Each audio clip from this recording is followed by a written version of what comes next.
नमस्ते देवि गायत्री सावित्री त्रिपदेक्षरी अजरे अमरे माता त्राहि मां भवसागरात्।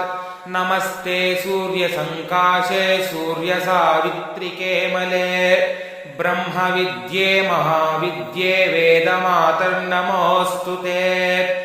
अनन्तकोटिब्रह्माण्डव्यापिनी ब्रह्मचारिणी नित्यानन्दे महामाये परेशानि नमोऽस्तु ते।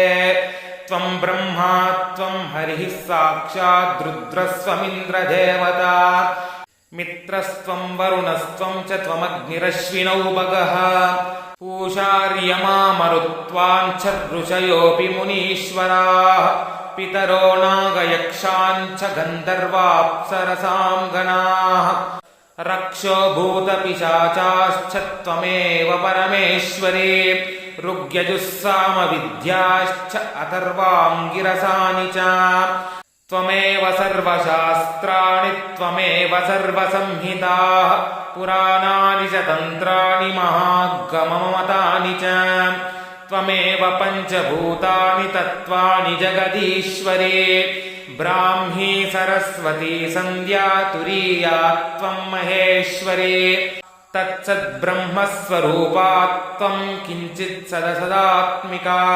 परात्परेशी गायत्री नमस्ते मातरम्बिके चन्द्रकलात्मिके नित्ये कालरात्रिस्वधेश्वरे स्वाहाकारेऽग्निवक्त्रे त्वां नमामि जगदीश्वरी।